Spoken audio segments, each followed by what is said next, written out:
І знову мені сниться дім рідний, і батько, і мама, і чарівна птиця, що прилетіла, мов з дитячих мрій, і хоче з рук рідних води напиться.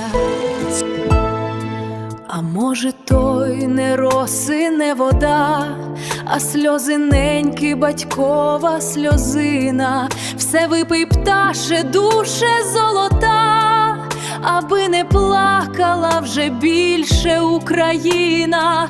Тримайся, мамо, буде знов весна, соколи з вирію додому повертають. Тримайся, мамо, буде знов весна, соколи з вирію додому повертають. Всміхнися, мамо, діти всі живі.